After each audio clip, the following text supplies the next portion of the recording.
Yeah, purpose and practice. Keep your mental sharp. Learn all the tactics. Dr. Ross dropping knowledge to the masses. Man, you now tuned in to purpose and practice. Hey, yeah, purpose and practice. Podcast game. Hey, he got it mastered. Sign call. Peace to the Purpose and Practice podcast community. It's great to be back. We've been away for a couple of weeks since our last guest. School was starting up. I know everybody was kind of going crazy with the holiday weekend, the summer ending. Um, I know with me, with starting school, it's a big event, it's a big ordeal, and it's a lot of busy time. So we took a couple of weeks off, but we are back, and I hope that everybody is in a great space, physically, emotionally, spiritually. I just hope that you all are doing well and taking care of yourselves and taking care of those who you love and those who love you. We are back with a great episode number 42, which is crazy that we have reached the heights of episode number 42.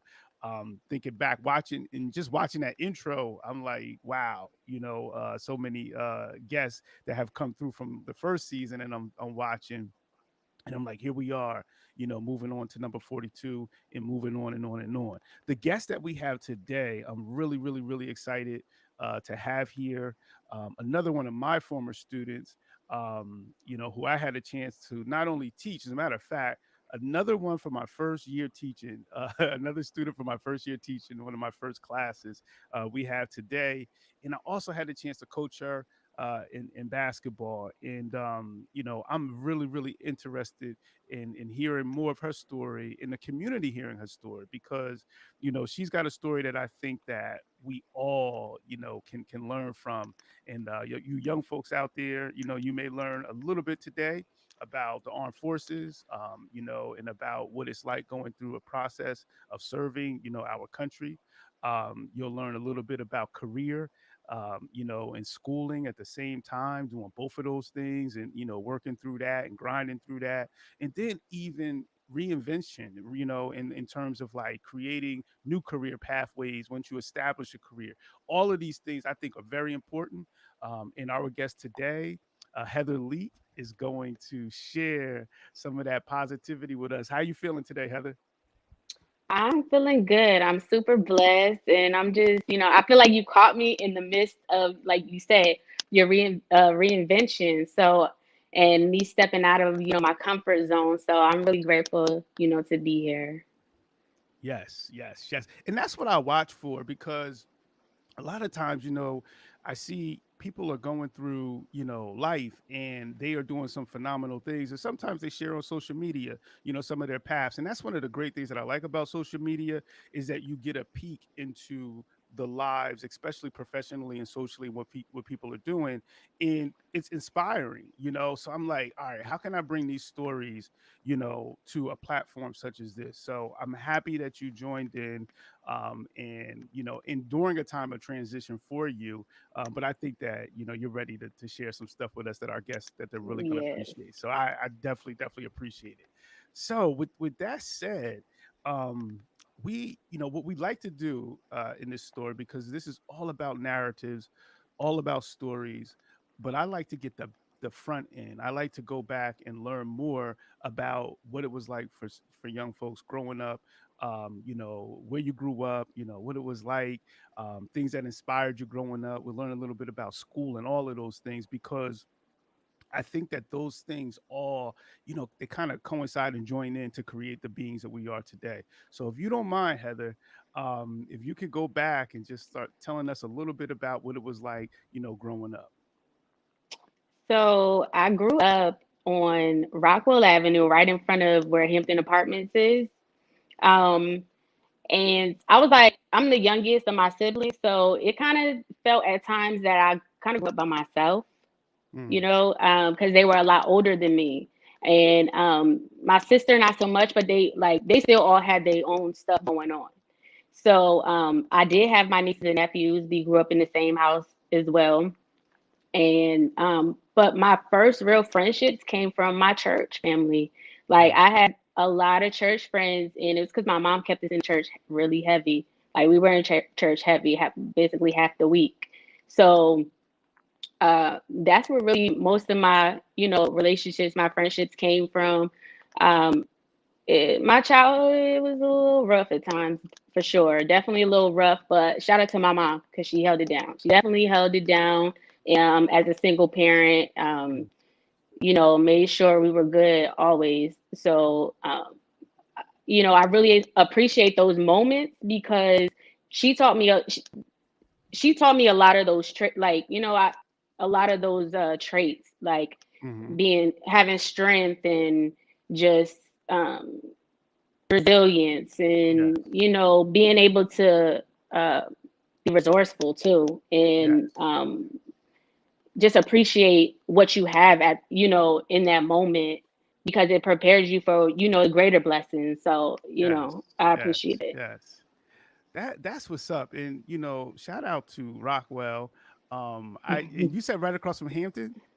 Yes, Yeah, yes. yeah, yeah. Because it's crazy because I grew up in between Garfield Court and Grand Court, and Garfield Court, I grew up right in which used to be the front, right across from Hampton Apartments as well. Oh, So it was right there on the by Rockwell, Rockwell Ave, right off of Rockwell Avenue. So and it's funny you mentioned your older siblings because Chris was closer to me in age, mhm. and we played sports together, football. I think he was like maybe 1 year ahead of me. And Oh, then I remember Dathan, like, and he mhm. was even older than us, and Right. those were some like we looked up to them growing up. So it Mhm. in when you say, well, wow, I had like older siblings, and then when I got you as a student, and that was in middle school, and I realized I didn't know that you were their younger sister, and I'm like, wow, And you so know that what? It's what's it's that? I'm sorry to cut you off, but it's pretty funny because like I was really in the house a lot. So when I started coming outside, people like, you date a little sister? Like I didn't even know you had, they had a Yeah. younger sibling, but a lot of people didn't know that because of, the age difference. But Yes. mhm. Yes. What was it like growing up, like with big brothers like that? Like you being the young head. What was it like?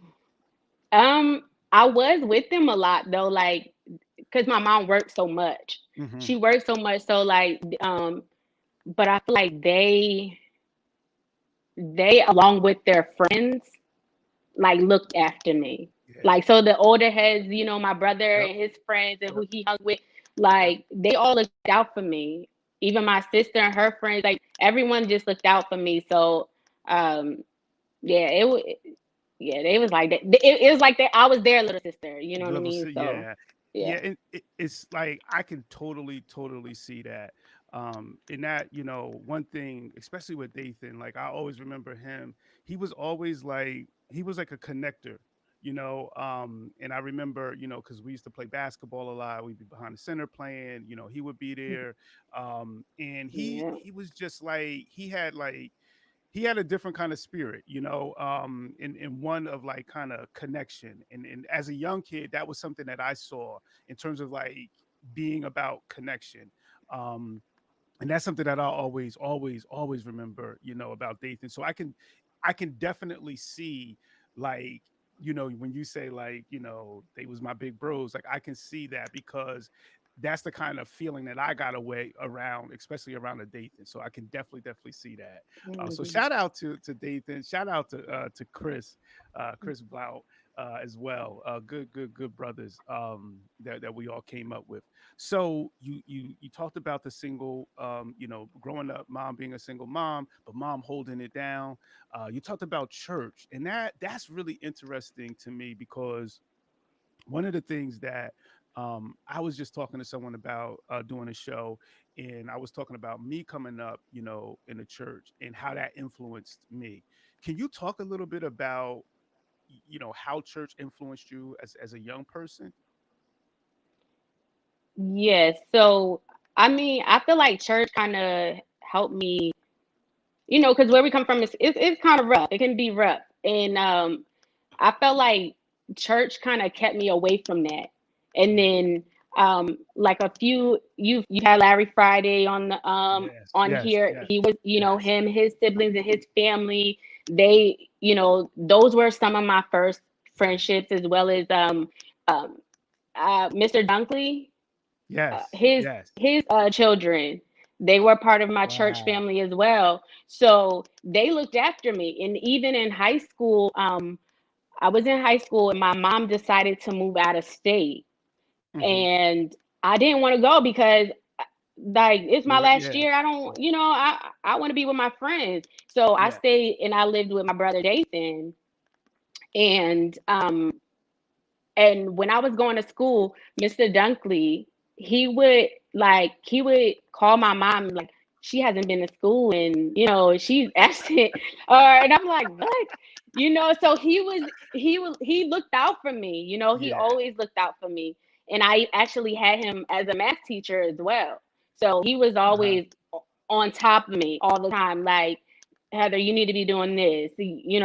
Why weren't you in Hmm. school? Hmm. Stuff like that. So Hmm. mhm. Shout out to Mr. Dunkley. And shout out because we talk a lot about it takes a village to raise children. That Mhm. community is important in raising children, but sometimes sometimes that's lost. And that sounds like an example of where it wasn't lost. And that's why it's important. I believe it's important to have teachers in school settings who are part of communities that the children are part of, because Yeah. a lot of your teachers, Heather, didn't have the access to call your mom like, yo, she ain't been in the school in 2 days. You know what I'm saying? And not as like a school person calling, but like as, we family and I'm Yeah. calling to let Right. you know. And Um, that's exactly how it was. They were family. My church was like my extended family. Yes, yes. Which is really really important, and that was one of the things that I loved about teaching in the community that I lived in the community that I grew up in, because I was able to make calls like that as well. Like, yo, such and such is bugging. You need to holler at her, or you need to holler at him. And it was a level of trust of like, all right, yo, he got you. So those things, and that's why when people say, it's important that we have educators of color in our schools, and we have educators who can identify with young folks. That's why it's important. Those are some of the reasons why it's important in developing and establishing those relationships. So you talk about with church, and I know when I was growing up, like it came a time where I started to resent going to church. Like at first it was like, all right, we gotta go, and then it became a time where I was like, all right, I want to do other things, with my Sundays. Do you think there were things like, outside of the relation things, do you think there are things that you still hold on to in terms of like growing up in the church, like that you still reach back for, in terms of whether it's inspiration? You talked a little bit about resiliency and such. Are there things that you still call on in a Mm, spiritual way? um, I would say so. One thing, so I do miss them dearly, like my church members, and even as I got older, I remember being really, really sick in a hospital, and I actually, called my church home, my home church, and Yes. had my pastor actually pray with me, because I was in the hospital for a week, yeah, a whole week, and they admitted me. Um, and I had a miscarriage and got an infection, and I was Mm. like, hold on, the doctors were in there like, we don't know how, how to bring your fever down, all this stuff. So I was really scared, and I'm Yeah. like, Mom, can you call, can you reach out to pastor and have Mhm. him, pray with me and stuff like that. So um I do. I miss them dearly. I miss them dearly, and the fact that that I moved out of state, I lost touch with them. But when I do go back home, I still connect with them. That's what's up. And that's exactly what I said, because it gave you like a home base, like Yeah. where you were able, when you went through that, you were able to literally make a call, and be surrounded, around loved ones. And I feel the same way, Mhm. and I haven't been in church in years, but I still have strong connections with, those who brought me up in terms of the church, whether it's Sunday school, Sunday school teachers, Mhm. or other church members. It was a very, very powerful, part of my life. So thank you for sharing that. Shout out to Darnisha hopped on, Des hopped on, to give a shout out to you, Heather. Um, I wanna I wanna talk about you as a student, like, but I want to, if you can go back, I want to, even when like elementary school, like what kind of student you were. I mean, I met you in middle school, when you were in middle school, but if you could just talk about, like, were you a focused student, were you someone who gave it everything, or did you, grow as a student, like what was it like, being young as a student? Okay. So I was really quiet to myself, but I always kept really good grades. The Hmm. one thing that hurt me was my mouth and my attitude. It was sickening. Like it was so sickening. But I think when I look back on it, it was because I know I was going through things as a child, you know what I Hmm. mean? So but it was just my mouth, honestly. I was a good student. I kept good grades and everything like that. But my mouth got me in trouble a lot of times. And I can remember in second grade, my mom got called up to the school and had to meet with the teacher because I got kicked out of school. I mean, I'm not school. I got kicked out of class. Uh-huh. And for my mouth, my attitude. And it's wild when you think about it because my son is around that age. He's in third Hmm. grade, and I'm Hmm. super big on manners Hmm. and respect. So I can imagine being called in, because my son is being disrespectful at his young age. Yes. Yes. So it's crazy.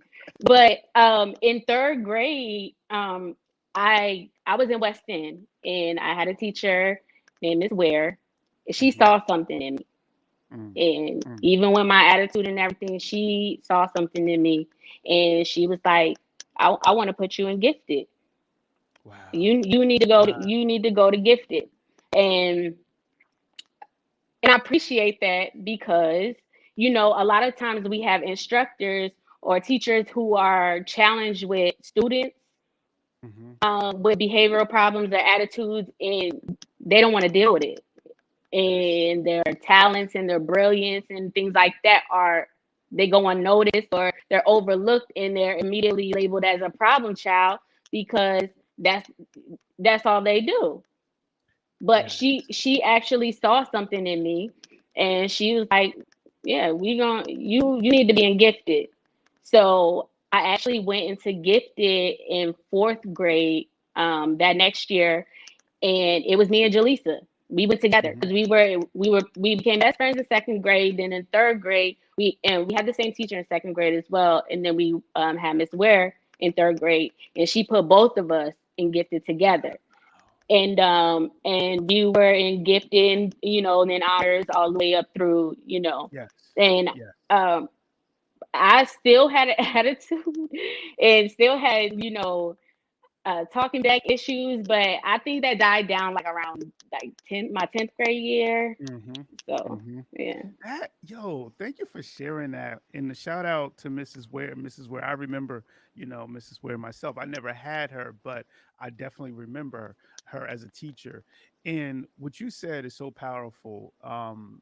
You said a few things. First, you said that a teacher saw something in you. And that is probably those are just powerful words, because people people don't understand the importance when we're, a lot of times they don't understand the importance when we're working with young people, that and they're developing young people, that we can speak life into the young people, or we could do the opposite and kill dreams, Right. and when you said that, and not only did she see something in you, she did something. You know what I mean? Like Right. that when you think about, like, right now, there's a lot of studies and a lot of research, and statistics that tell us there's a school to prison pipeline right? So by second grade and third grade, when young folks or young students are not reading well, not able to write, have low literacy skill, that there's a strong trajectory that's going to lead them to not graduating high school, and then therefore not having options and having pretty much resources, whether they're intellectual, mentally, or academic, to move on, and be successful in society. And therefore it a lot of time leads to prison. It leads to penal systems and so on and so forth. Mm-hmm. And the opposite of that is what you just said. Because you had a smart mouth, you said. Like you got kicked out of Yeah. class. But it was like someone saw, in this case, not someone, but Miss Ware saw that potential and was like, nah, there's something more here. That's a powerful. So teachers, educators who are out there listening in, please, please, please, take heed in that, and speak that life into these young people. I gotta ask you though, because with that, you go into gifted, and I don't know if you were too young to know and understand that there was a difference now in terms of your classmates, in terms of like Yes. who's in your class now, what work was Mm-hmm. like, what school, how did it change? Do you remember how school changed that fourth grade year when you went into a gifted program? Yes, absolutely. Because I felt like I was well, I came in with Jaleesa. We were the only two black kids in the Hmm. classroom. So that was very different for us. Well, for me, that was for sure that was different for me. And then um, I didn't like being in the same class with the same students every Yeah, year. uh, I yeah, was, yeah, yeah. that annoyed me. And then it was like, and then it was like my friends. I wanted to be in, I believe it was Mr. Bell, Mr. Freeman's class because like Yes, I would yes, go past their classroom sometimes and I'd be like, oh my God, they're having so much fun. It just seemed like the cool kids were in their yes, classes. You know what I mean? yes. And here I was with loads of homework every Hmm. day and with the same group of kids. So I wanted to be with, my other friends. Yes, yes, and that's the because that's the whole like social part of it, and that's a reason, believe it or not, Heather. A lot of students, and in my experiences, a lot of students will leave gifted classes, advanced placement classes, honors classes for that very reason, for what you just said, because they're taken away from their peers, and then they're going into these classes that are not integrated. Like they're usually, there's all white students in the class, so they go in and it's a social disconnect and sometimes a cultural disconnect, when they go Yeah. into did it ever come to a point where you were like, I want out? Like, did it ever get that bad where you were like, I want out? High school, high Yeah. school, because I still had honors. I was in honors classes, but I also had some level one classes. But Uh-huh. it was like I didn't have the same lunch period as my friends. Like, so, and even in elementary school, like it seemed kind of like the gifted kids did their own thing while the rest of it wasn't the same. Like we had different times for recess and things like that. So, but high school, yeah, that's when I was like, yeah, I really, Enough. yeah, I want to be with my friends. It's just wild, like hearing what you're saying, because it's tracking. You're literally tracking students, and you're grouping students, and you're setting up students on these two pathways or three or whatever, how many pathways, and you're also setting expectations. And teachers are a lot of times walking into these classrooms with expectations based on quote unquote levels, and that's not what's up, Yeah, because the same level, high expectations for academic and coursework, all right, that's good for quote unquote gifted, but that's what everyone needs. You know what I'm saying? Like, mhm, because all kids can learn, so all children need that. In that, that's just wild, because unfortunately what you just said, the story that you just told, still happens, in a lot of classrooms and a lot of school districts where this tracking is set up. and then folks are not seeing someone like you and seeing some like this potential in you and like you need more, and they're not doing that, and they're sending you down or sending students down another path. Um, that is not leading to the same type of success and opportunity. So I Right. got you came to the middle school, and I think you were in seventh, it was in seventh or eighth, I don't know if it was seventh or eighth grade, when I first met you, and you were in, it was a gifted, that was like the gifted class. And I'm Mhm. just gonna real talk. Like I remember I was like a first year. I may have been a second year teacher. I think I was a second year teacher with you all. But yeah, I was a second year teacher with you all. And I was given the gifted class. And I was a little nervous because I was like, I'm a second year teacher. At the time in the department of ELA or reading English, I was the only black teacher. And I was kind of intimidated in terms of like, yo, am I up to, the task of teaching a gifted class? The wild thing is though, is it was two thing that I remember, I had two gifted classes, and one of them you were in, and then there was another one. And the one that you were in, believe it or not, it was more integrated. There were, it was a more of a diverse group of students. Right. The other one was less integrated. It was more all white students. And I Mhm. always found that it was fascinating, and I was like, wow, like, and I don't know, but I think that comes from that same grouping, because I was like, I bet you if I go all the way back to third grade, fourth grade, fifth grade, those kids, they were together. But you mentioned when Mrs. Ware saw something in you, put you in gifted classes, you stepped up, you started doing what it was that you needed to do, in terms of being gifted. But you still had that attitude. You still had all, the mouth until 10th grade, you said. I remember you as a student, even in the middle school, as being like, it was almost like you had this look on your face like, don't ask me nothing. Don't, don't, was that like, it was that something you were aware of? Like, were you aware that you had that look of like, don't bother me? Or did you become aware of that? Um, I think I became aware of it, like not so much at a younger age, but as I got older, like I was aware. I became aware that, like, because people will always call me the mean one out the group, Hmm. or um you just so unapproachable, and stuff like that. It was like I was always like just serious, like, and people like, why are you so serious? Because I'm not. There's nothing to laugh about right now. Like this, I would just tell them like, what's funny right now? Like I'm just me, And I got asked that a lot, like as an adult, like you okay? People would, you all right? Yeah, I'm fine. This is just me. Yes, So. yes. It's wow. And I feel like you always were comfortable with that. Like you had no problem. You had no problem. But then it was like when, and it's crazy because I remember getting more smiles out of you when you play basketball as opposed to Mhm. like in class and things like that. But I always said that. I was like, man, that girl always mad.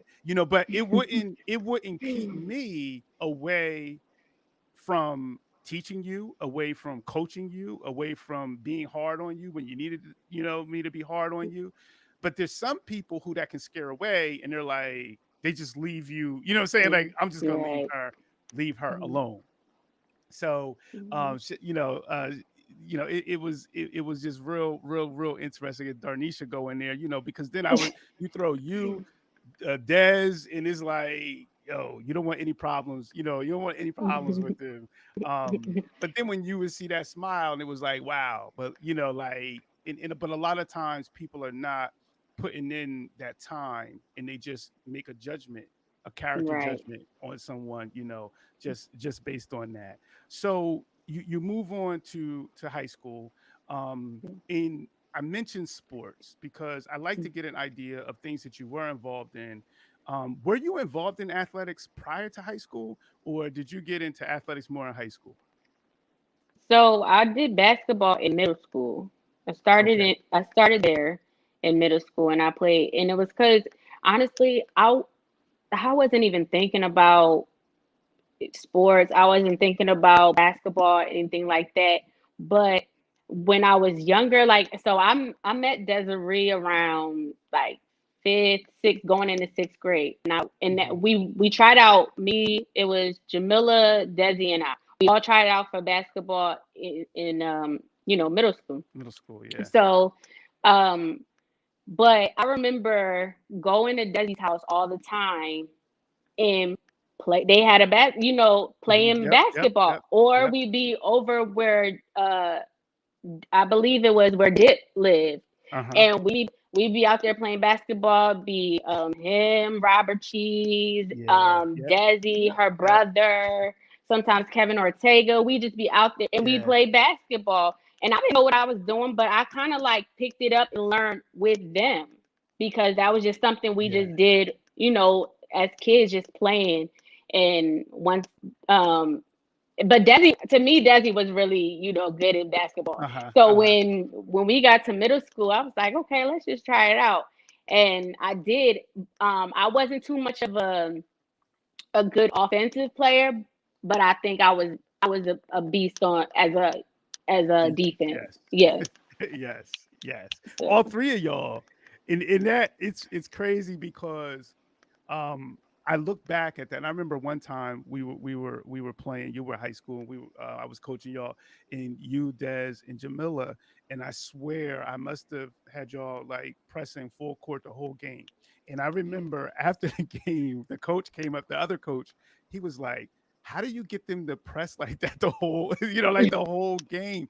But y'all, y'all three were like crazy, crazy athletic, competitive, and took a lot of pride because to play mhm, defense, that's like pride. Like you got to have pride, mhm, to play defense. And I do remember, I remember that about you all, and you especially.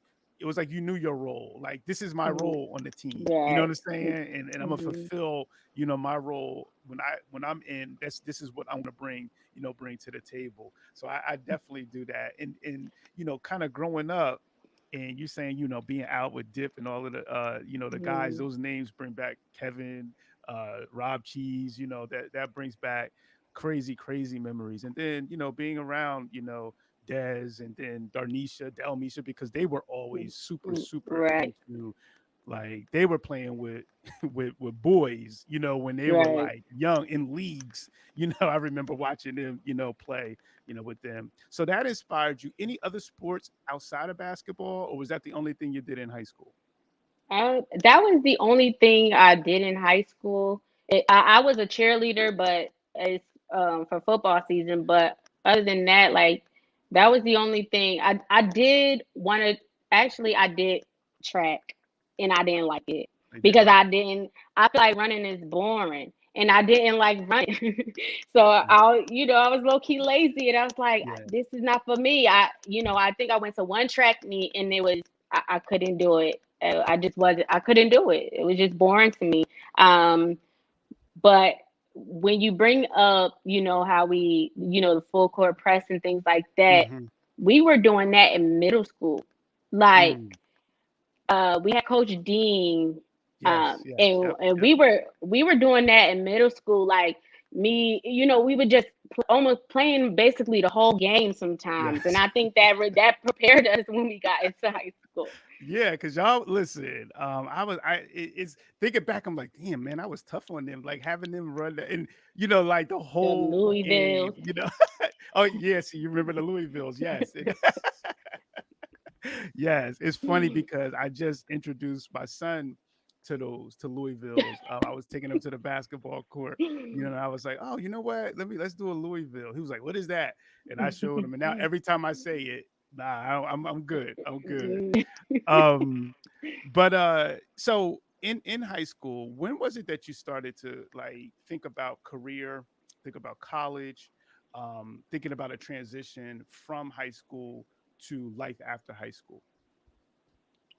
I think I don't think it was till about 10th, 11th grade year. But one thing I always knew I wanted to be success. I wanted to go to school. I wanted to be Mhm. successful. My brother Chris. Mhm. He was like my biggest, inspiration. Like I wanted to Mhm. be just like him so bad. Like I need to go to school, you know what I mean? Like, Yeah. and I need to do well in school. And so, and he would always ask me like, you figured out where you want to go? Mhm. Mhm. Have you made a decision? And he actually helped me, you know, getting into college. Like Wow. because he already did it. So he Yes. helped me with, applying and getting in and things like that. So I think it was definitely around 10th, 11th grade where I was like, okay, You start thinking like, all right, what's like, and it was right, good that you had someone who experienced it, especially a brother, an older brother who experienced it and who can show you the path. Because a lot of times I know in my situation, I was the first in my immediate family, to go off mm, to college. So there wasn't a lot of folks to talk to, you know what I'm saying? Like in terms yeah. of like, what do I do? How do I do? And there was a lot of things I had to just learn and navigate as I went along. So you talk about Chris helping you through the process. Did you know where you wanted to go, and did you want to go out of state? Did you want to stay in state? Like, what was that thought process like? I knew I wanted to go out of state. So I actually applied to three different colleges, but only one of them was in state, which was Okay. Montclair. So, and I got accepted to all three of them that I applied to, but I was scared. Mm. I was legit scared when it came time. I was scared.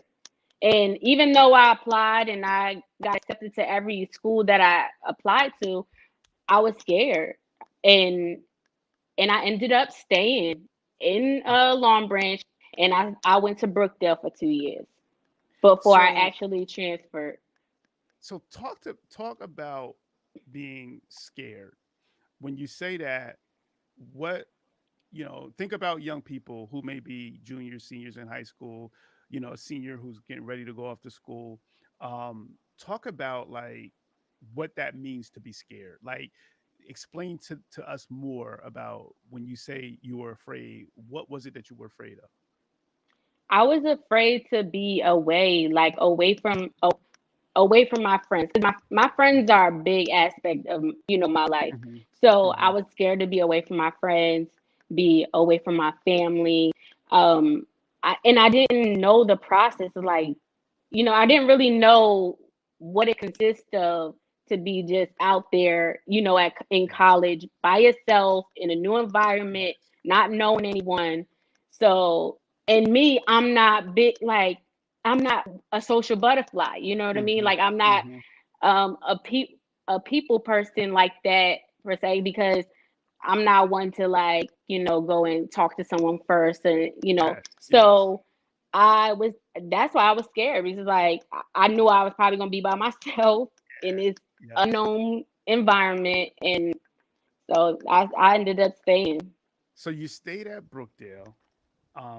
And those are all to me, those are all natural, and working with students and working with young people for years and years and years, I've heard that so many times. Sometimes students are pushed through, sometimes because they're being pressured by family members that you need to go.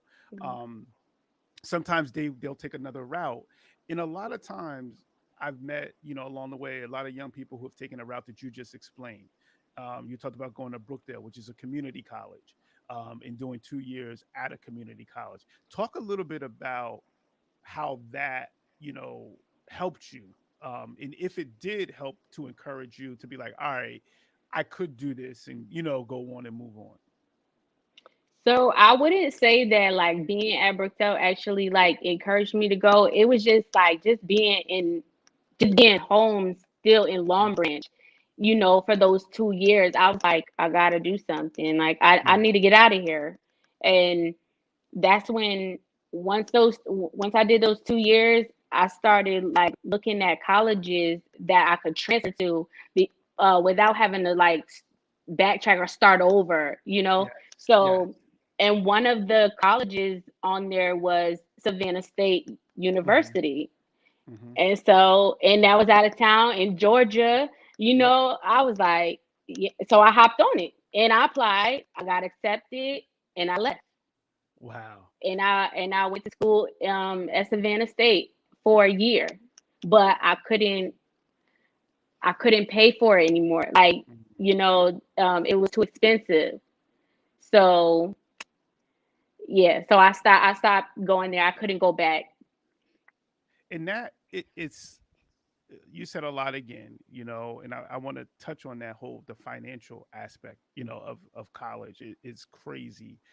Whether folks got to go out here taking all kind of loans out, um, but the crazy thing is that here you were coming out of high school. You was like, all right, I don't want to make no big jump. I'm not making any big leaps. You do Brookdale for 2 years, and it's and you may not remember, but the last time that I actually seen you was at the new high school, Mm, and it was right before you were leaving. Like that was the mm, last time because I remember you telling me. I think you were picking up somebody, and you were like, "Yeah, I'm getting ready to go off, to college." So that yep. had to be right around that time, but Mm, you go from not wanting to leave to going all the way out to Savannah.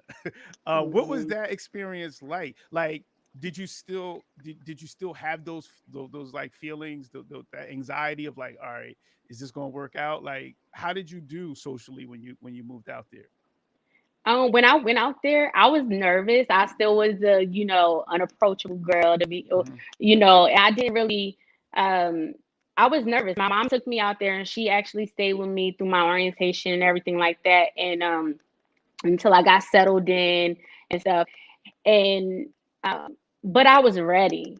Like Hmm. I know I was initially nervous, but I was ready at that Yes, time. yes, And yes, it was like some of the best.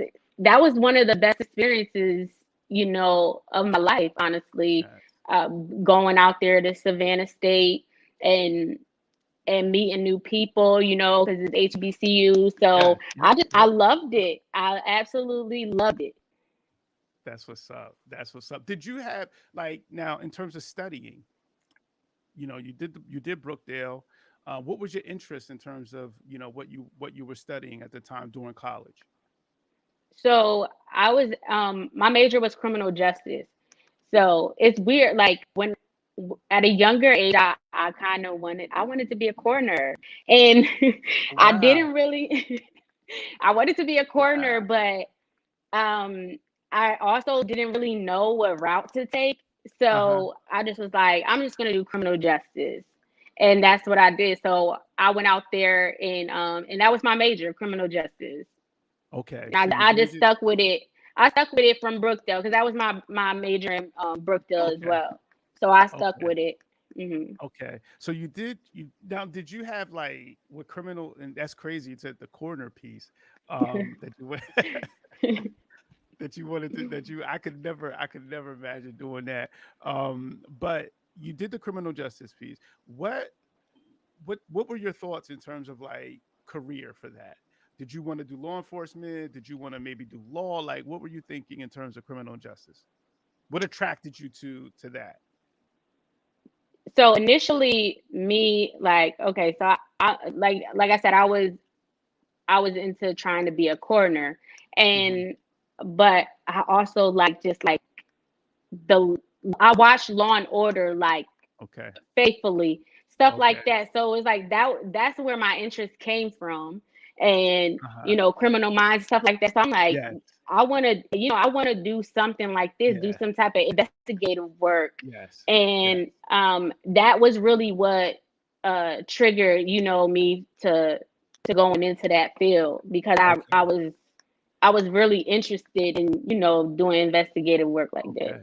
So like a problem solver, like you wanted to be able to solve, yes. Exactly, exactly. Yes, and solve these. And now that with the coroner, that kind of like brings that from a different perspective because that's a big part of what that job is.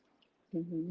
Is Yep. identifying. Yeah. So I get it. I get it. So Mhm. you do the criminal justice thing, graduate, you get your associate's degree, you get your bachelor's degree, in both in criminal justice, and then what happens? Do you move into career from there? What goes on next?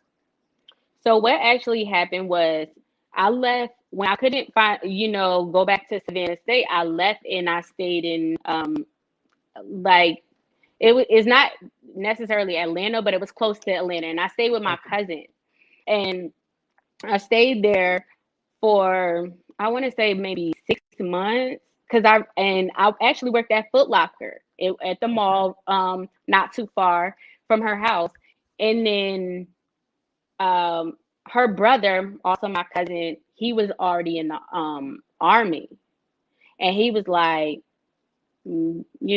telling me, kind of selling it to me, like, listen, Mhm. you should Mhm. go into the army. Mhm. You should, they'll pay for school because, my degree wasn't finished. So they're like, go into the army. They'll pay for school, and, you can go in there, get a degree. You'll get a constant check, all this Mhm. stuff. So he was selling it to me. So I called my mom up, like, Mom, you gotta come get me. Uh-huh. Come get me because I'm about to join the army. She's like, what? I said, yeah, I'm coming back home and I'm about to Uh-huh. join the army. And she's like, are you sure that's what you want to do? I'm like, yes, Mom. Like, I'm gonna do it. But what it was like, her and my sister, they was like, Heather, no, you not gonna make it. Your Mhm. attitude, you not gonna make it. It is no way. And I'm Yeah. like, yes, I am. I am. So I went back. She came and got me. I went back to Jersey, and then I initially went to see, like, I knew I didn't want to join the Marines, right? Uh-huh. So I was like, let me try and see what the Air Force is like. So I, spoke with a recruiter, but the wait was like, It's I think it was like crazy. Yeah. 18 months or something Yeah. like that. And I'm like, no, I need to go, It's something. you Yeah. know? Yeah, it's like, I need something now. So I went to Army, they're right next door. I went to that recruiter, and I'm like, what's the wait, wait time and Uh-huh. stuff. And Uh-huh. they're like, 6 months. I said, I could do 6 months. Yeah. I could do Yeah. 6 months. So I waited in Jersey, and when that time came, I left and I You left joined the that. army. hmm So you know what, Heather? That may have been what year was that? What would you say? That was 2010, 2011. So it was like, Okay. because I had to wait a little bit. So it was like, I didn't actually join until 2011 Okay. Because that may have been the last time I saw you then. I that it may have been before you left for the for the military. army. Yes, Okay. yes. It may have been. It may have been. So you do the 6 months. Um, but I want to go back to when you said that you were working in Foot Locker. Mm. And then we'll move back to the transition into the army, because the reason why I want to go back is because I just want to know, like, and for folks to know and folks to hear, here you are, you got your associates, you go off, you do a year in college, down in Savannah State. Um, Cost of college is just crazy. So it's like, all right, I gotta take a break from this, get stuff together financially, move with family members outside of Atlanta, and then you start working in Foot Locker. And what I would love for you to share, because I have similar work stories, but were there times where you felt like, yo, what am I doing? Or I want more, or I'm embarrassed about this and not being in college, not, you know what I mean, finishing. What were there times that you felt that? Yes, absolutely. Um, it was it was something I felt like it was just something I did because of the simple fact, like, I couldn't. Here I am. I couldn't go back to school like I intended to, and now I'm staying with my cousin. You know what I mean? Like, I'm an adult basically, Hmm. and I need to Hmm. provide for myself. Hmm. But being at Foot Locker, it just wasn't working at Foot Locker. It just wasn't enough. It didn't pay enough, and it was Hmm. like, and then I didn't have a car at the time, and she worked crazy hours, so it was like, how am I getting back and forth to work? Yeah. Now I'm Yeah. I'm working this job, barely getting paid anything, and then but my money is going to either get back and forth to work Hmm. or lunch, things like that. Yeah. So it in that moment I was like, something has to be done. I can't. Yeah. This is not for me. I can't do this. that, because I find that in stories, in our stories, a lot of us, we meet moments like that. And it's like something happens, someone comes in, we're listening, and in this case it was a relative that was like, or you said it was the boyfriend of your cousin, or No, they're both my cousins. The they're one is both just your cousins. Okay. a boy, Yeah. and Yeah. But then, yeah, so you hear that and you listen, so it must have been like you said, a light goes off and you're like, all right, that might be the move because it's what I want and it's what I need. So you come back home.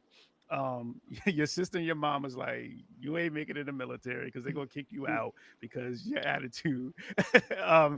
But you do the 6 month wait, and where are you stationed originally? Are you down in Georgia? Are uh, you back in Georgia? They send you back to Georgia? no, no, no. So I finished basic, and they ended up sending me to Texas. I was Okay. so upset.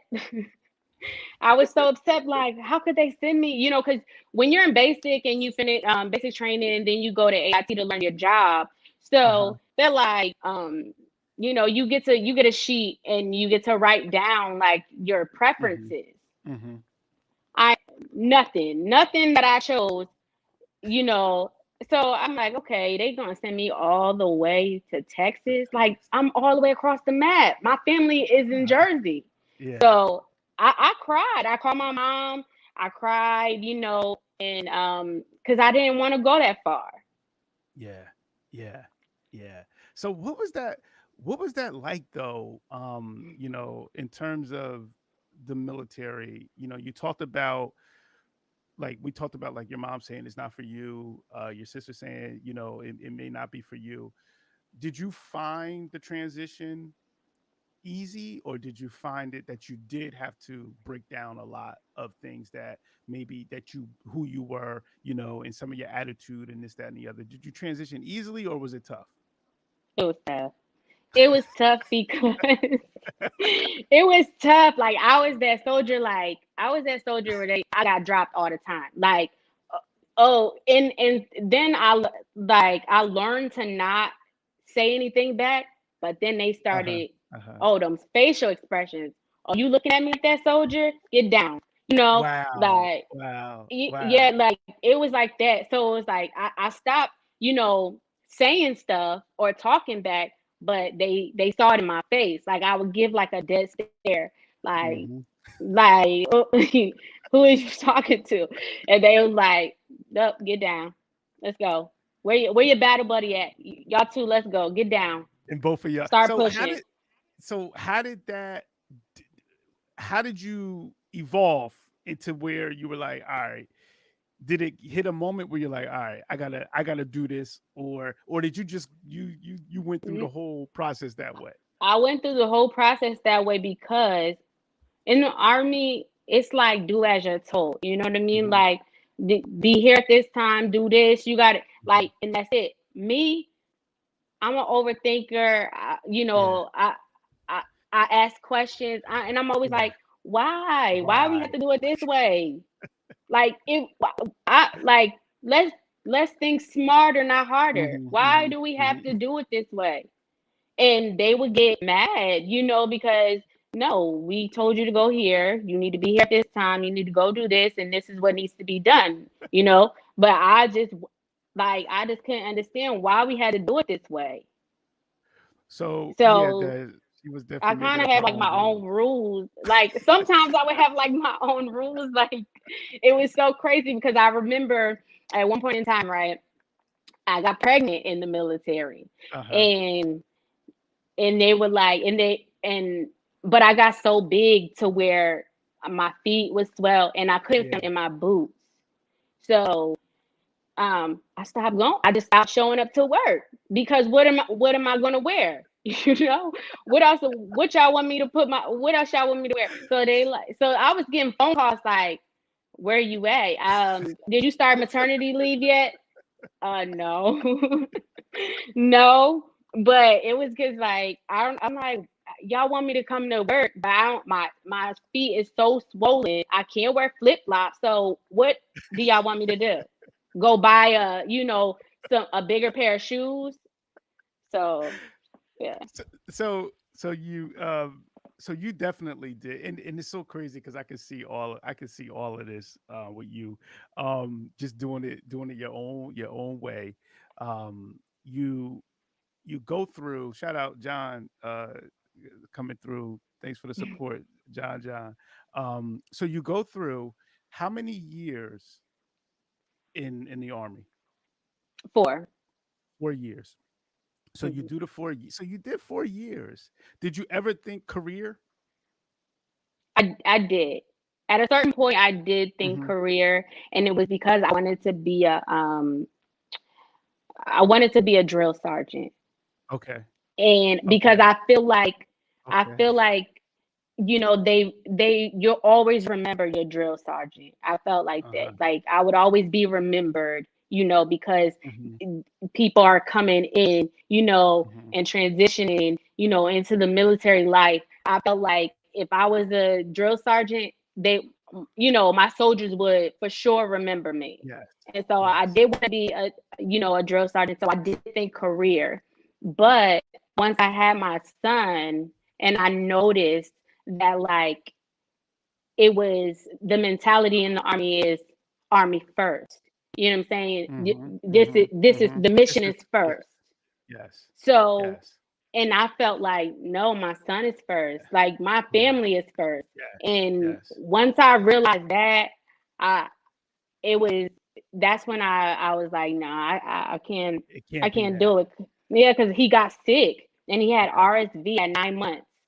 Wow. And and they wanted me, they were like, well, where's your family care plan? Where's your family? I'm like, my Hmm. family don't even stay here. Hmm. Like Hmm. they're all the Yeah. way in Yeah. Jersey. Jersey. Yeah. Yes. Yeah. Yes. But they Yes. wanted me, and there was no, then I tried to take leave. I had to go, it was crazy. I had to go to my chain of command and everything to try and get approval to just be home with Yeah. my With your son son. while he was sick. Sick. Yeah. And that is those are like those are ultimate, we say ultimate sacrifices, but those are crazy sacrifices, and Hmm. I can definitely identify with that being something that would change the game, for me, you know what I mean? Hmm. Because, once you become a parent, it changes the game. Like it just the whole Right. game changes, once you have a little person looking up to you and needing you there. So Right. you do the 4 years in the army. Professionally, where does it land you next? Like what do you end up doing professionally? Okay, so I get out of the army, right? And my son is actually, and as I'm transitioning my to get out, my Uh-huh. son, he's going to daycare on post.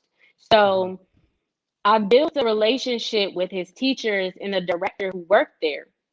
So once I got once I got out of the army, they helped me get a job into the daycare, and I became a teacher Wow. working Wow. with kids.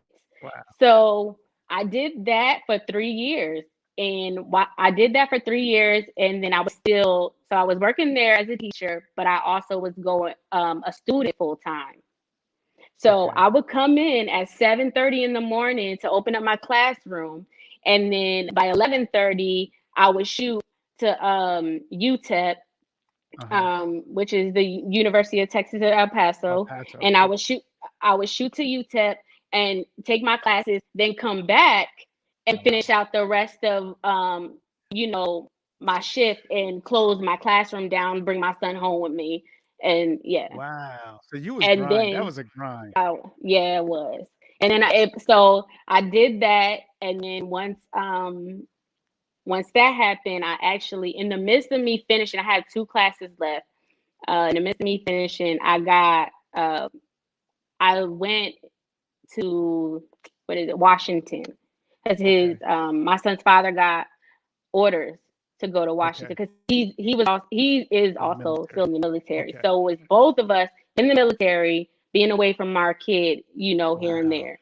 Wow. So I went to Washington, and I actually finished and got my degree. Finally, I finished my last 2 classes online. and I finally graduated from UTEP um, with a bachelor in criminal Criminal justice and justice. sociology. So then from there, um, I really appreciate that the military experience because it really helped me get a government job afterwards. Mm-hmm. So Mm-hmm. that's where I was. That's where I went next. I worked at for the VA Mm. hospital and under police services, and Okay. I worked night shift and I was a dispatcher. So I worked for the VA hospital and I was a dispatcher there. And then I ended up coming back to Texas because I got a job in finance. Okay. All right. And Wow. so yeah, so now I work in finance, for the army. Wow. So that it really, so it wasn't career, it really, but it still is Yeah. career for you. Yes, yes, yes. Technically, you're still connected. Um what It's funny because my nephew just went out. He was just stationed. He's doing basic, um and he's in Georgia. He just got Okay. state. He's down there, and his birthday was yesterday. But he's out there in the army, and then he's going to Temple after that. Mm, So yeah, so shout out to all armed services, armed forces, for what they do here in our country. So you end up finishing at UTEP. What a crazy journey, Heather, because but that's why I like, yeah, because a lot of times kids think, and you probably thought this, I know I thought it, that it's like this straight line to where you are. Like, you're gonna go to 4 years in college, and you're gonna do this, you're gonna hmm, like, but life is so crazy, and like it takes us in these roundabout ways, and it really comes down to how absolutely. resilient we are, you Yes, know? because we actually have a plan, but that's not the Yes. plan. You get what I'm saying? Like we Yes. we have a plan, but that's not the plan. It's a whole Yes. bigger plan, and Yes. but I really appreciate my journey. Yes, no, it's a dope one, and that's why I knew like this was a good story to have, and I wanted to talk a little bit before we close, because now I know you're doing the whole cosmetology. Like I see your social Yes. media. So Hmm. what's going on with that? How did that come about? Honestly, I've always been good with my hands, right? Hmm. So, I at a young age, I used to braid my niece's hair all the time. Uh-huh. Like, so for if it was, I had to style their hair or braid up their hair for school. Yeah. First day of school, I'm braiding all their hair. So I did even done my friend's hair. Then, so I knew I was good with my hands. But once I had a son, Hmm. I'm like, I was I getting get tired of taking him to the yeah. Yeah. barbershop, and then Yeah. I didn't even really know like what to ask for. Yeah. They be like, Yeah. "What he want?" Yeah. I'm like, I don't. I guess just Yeah. like I don't know. I didn't really Yep. know. So Yep. I'm like, no, I'm about to go to school for Uh-huh. I'm about to go Wow. to school for it. Wow. So and that's what I did. And it's funny because once I told Jaleesa, she's like, it's about time you put them hands to use. But but yeah, so that's really Wow. what it That's how was. it I happened. always knew, like, because I used to draw. I write Mhm. very well, Mhm. my Mhm. penmanship and everything like Yes. that. So like and it's funny because someone once I started school, one of the guys who been in the been training, he was like, did you do this before? And I'm like, no, I ain't never done this. And he's like, you Because you sure? Like, why you so wow. steady with your hands? And I was like, he's like, do you draw? I say, yeah. Yeah. You Wow. know, so Wow. I mhm, never really thought about that connection. That I never ever thought about that. And it's because it's funny because the person who does my son's dreads, and she mhm, does all types of hair, but she's an artist too. mhm, She's shout out to Madison, but she's an artist, mhm, and now, but I can definitely see that connection. I can definitely see that connection between the two. And then you save some money, man, because I Yes, know those haircuts. I just yes. know, like those haircuts cost. Even for boys these days, for little boys, like these haircuts cost. So you're on that journey. How much longer before you get your license, or have you already gotten your license? I have not. So I've just started in April. Okay. Okay. All right. And so it's a little hard because it's like, um I come from work. I work full Full time, time. Yeah. and then but I work something out with my instructor to hmm where I can come in at 4:30 right when I get off of work, and then continue out Yeah. to the evening to do my barbering. And that's good. It's good that there's some flexibility in that because we all need Right, that flexibility, And it sounds like that was a big thing for you, even when you were talking about doing the teaching thing and then in between being able to go and take the class that you needed to and then come. right. Like that's crazy grace, man. Because there's some people who are they're not flexible and they're like, all right, then you can't do this job then, and you got to make Hmm. a people have to make a choice in Right. terms of what they do. So that, that's really dope to have that kind of flexibility. So do you think that's a passion though, Heather? Can you see yourself like that's like a full-time thing, a business? Do, Yes, do I you have a see that? vision, and that's really Okay. what led me. Like, I just feel like as a female, because it's male dominated, I hmm feel like as a female, I'll have an advantage, and Mm. that's really why I kind of, went for it as well. Like, I'm like, Yeah. I think I could Yeah. really, profit. Yeah. I think I could really make something out of this, Yes. and you Yeah. know, and use me being a Yep. female to my Yep. advantage in a Advantage. male Yes. dominated Yes. profession. Yes. So I'm like, yeah, let Yes. me, I'm going full force, and like I have a vision, and I'm going full force. That's what's up. That's what's up. Um, what a great story, and it's still going on. You still got chapters and chapters and chapters, Right. Heather. Um, one of the things that before we hop off, I wanted to ask, I asked all guests, like, and you gave us a lot today, but if you could go back to your high school self, to Heather in high school, and give advice to yourself, what advice would that be and why?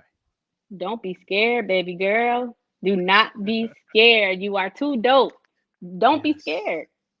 Yes, I You love you that. you got all the tools you need. You, I love I that. would definitely that's what I would tell my younger self. I love that. I love that you have all the tools that you need and don't be scared. Well, listen, you have done your thing. I'm going to continue to follow you. Thank you. Yes, in your path, and I'm happy that you came and you shared your story because it's not, when you really think about it, it's not a lot of opportunities for us to share our stories. Right, Like think of, I'm sure you've talked about some things today that it's like, wow, I forgot about that, or you know what I mean, like because right. we're living in such a fast pace, and doing so much that I think we lose track of our stories and getting a chance to share them. So I Mhm. appreciate you coming on and sharing, your story, and I'm sure the community definitely appreciates it as well. So And I definitely thank salute you for having me as well because this is a little bit out of your little out of yeah. my comfort zone. So Yep. I really Yep. thank you for having me.